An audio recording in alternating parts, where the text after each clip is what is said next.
Anak-anak dan remaja misioner yang dikasihi Tuhan, berjumpa kembali dengan Bunda Sari dalam Do Re Mi, doa dan renungan misioner bersama sekami Paroki Santo Petrus dan Paulus Argapura, Keuskupan Jayapura.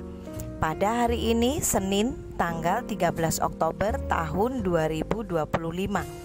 Kita berada pada hari biasa pekan ke-28. Mari sebelum kita membaca dan merenungkan sabda Tuhan yang diambil dari Injil Lukas bab 11 ayat 29 sampai dengan 32, kita menandai diri kita dengan tanda kemenangan Kristus dan berdoa. Dalam nama Bapa dan Putra dan Roh Kudus. Amin. Allah Bapa sumber segala kasih dan kemurahan, terima kasih untuk hari baru yang Tuhan beri bagi kami, untuk nafas kehidupan yang Tuhan juga masih beri kepada kami. Terima kasih kami dapat bangun pagi hari ini, memulai pekan yang baru dengan tubuh yang sehat dan keadaan yang baik. Bapa, sebelum kami memulai aktivitas kami sepanjang hari ini, kami hendak duduk diam mendengarkan dan merenungkan sabda-Mu. Curahkanlah Roh Kudus-Mu ke dalam hati, pikiran dan budi kami, agar sabda yang kami dengar mampu kami laksanakan di dalam kehidupan kami sepanjang hari ini. Terpujilah nama-Mu Bapa, Putra dan Roh Kudus, kini dan sepanjang masa. Amin. Tuhan beserta kita, sekarang dan selama-lamanya. Inilah Injil suci menurut Santo Lukas. Dimuliakanlah Tuhan. Sekali peristiwa, Yesus berbicara kepada orang banyak yang mengerumuni Dia. Angkatan ini adalah angkatan yang jahat. Mereka menuntut suatu tanda, tetapi mereka tidak akan diberi tanda selain tanda Nabi Yunus. Sebab sebagaimana Yunus menjadi tanda bagi orang-orang Niniwe, demikian pula lah Anak Manusia akan menjadi tanda bagi angkatan ini.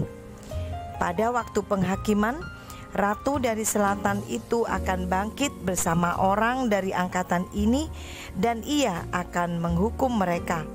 Sebab ratu itu datang dari ujung bumi untuk mendengarkan hikmat Salomo, dan sungguh yang ada di sini lebih besar daripada Salomo. Pada waktu penghakiman, orang-orang Niniwe akan bangkit bersama angkatan ini, dan mereka akan menghukumnya. Sebab orang-orang Niniwe itu bertobat waktu mereka mendengarkan pemberitaan Yunus, dan sungguh yang ada di sini lebih besar daripada Yunus. Demikianlah sabda Tuhan. Terpujilah Kristus. Anak-anak dan remaja misioner yang dikasihi Tuhan, di dalam kehidupan kita, tanda-tanda yang sering kita tunggu, yang sering kita lihat, itu banyak sekali. Dan ironisnya, seringkali banyak dari antara kita melakukan sesuatu menunggu suatu tanda dulu. Seolah-olah kita melupakan bahwa Allah melalui Tuhan Yesus sudah memberikan tanda terbesar bagi keselamatan kita manusia di seluruh dunia ini. Anak-anak yang dikasihi Tuhan, bacaan hari ini mengingatkan kita kembali.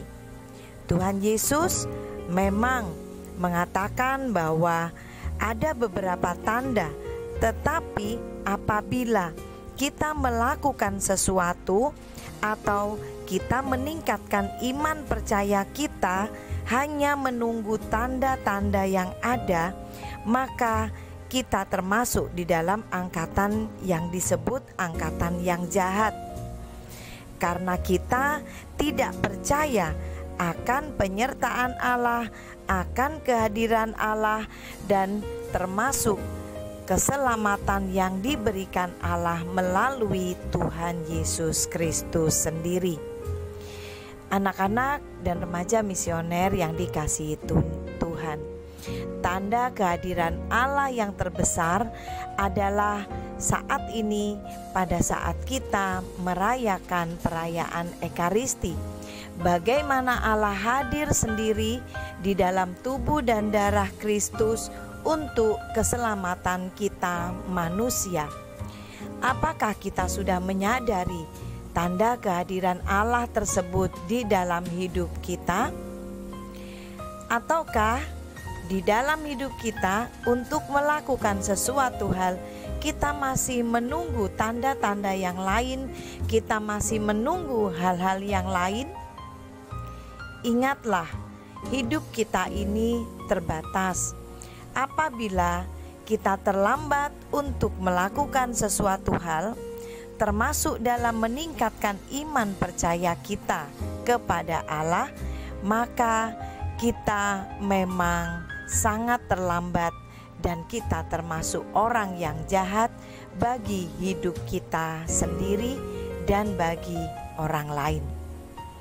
Maka mari kita mendekatkan diri kepada Allah, merasakan kehadiran Allah di dalam hidup kita melalui Roh Kudus-Nya, dan kita dapat menunjukkan tanda keselamatan bagi semua orang yang ada di sekitar kita melalui cinta kasih yang kita sampaikan kepada mereka. Semoga kita adalah anak-anak misioner yang mampu mewartakan kasih Allah kepada semua orang. Amin. Mari kita tutup permenungan kita dengan doa anak misioner Indonesia. Tuhan Yesus, Engkau diutus Bapa menjadi berkat bagi dunia dan menjadi juru selamat bagi manusia. Utuslah kami anak-anak dan remaja misioner di Indonesia untuk menjadi sahabat yang kuat bagi yang lemah, sahabat yang rela berkorban bagi yang menderita payah, sahabat penghibur bagi yang sakit dan gelisah. Tuhan Yesus, kami pun ingin menjadi utusan-utusan kecil-Mu, teman setia bagi yang tersingkir dan terlantarkan, teman bicara bagi yang kesepian terlupakan, sobat yang gembira bagi yang sedih dan susah, sobat penuh penghargaan bagi yang tak dicintai. Tuhan Yesus, utuslah kami ini dengan bantuan Roh Kudus-Mu, menjadi garam dan ragi yang baik, menjadi terang dan obor cemerlang, membawa kegembiraan dan pengharapan. Tuhan Yesus, kuduskanlah badanku dan kuduskanlah jiwaku. Kupersembahkan diriku padamu hari ini. Berkatilah semua anak dimanapun. Berkatilah semua orang yang kami jumpai, siapapun mereka. Amin. Bapa kami yang ada di surga, dimuliakanlah namamu. Datanglah kerajaanmu, jadilah kehendak-Mu di atas bumi seperti di dalam surga. Berilah kami rezeki pada hari ini, dan ampunilah kesalahan kami, seperti kami pun mengampuni yang bersalah kepada kami. Dan janganlah masukkan kami ke dalam pencobaan, tetapi bebaskanlah kami dari yang jahat. Amin. Salam Maria, penuh rahmat, Tuhan sertamu. Terpujilah engkau di antara wanita, dan terpujilah buah tubuhmu Yesus. Santa Maria, Bunda Allah, doakanlah kami yang berdosa ini, sekarang dan waktu kami mati. Amin. Kemuliaan kepada Bapa dan Putra dan Roh Kudus, seperti pada permulaan, sekarang, selalu, dan sepanjang segala abad. Amin. Anak-anak dan remaja misioner yang dikasihi Tuhan, selamat beraktivitas sepanjang hari ini. Semoga di dalam tugas, panggilan, dan perutusan kita senantiasa dilindungi, dibimbing, dan diberkati oleh Allah yang Maha Kuasa, dalam nama Bapa dan Putra dan Roh Kudus. Amin. Semangat misioner, doa, derma, kurban, kesaksian. Tuhan Yesus memberkati kita semua.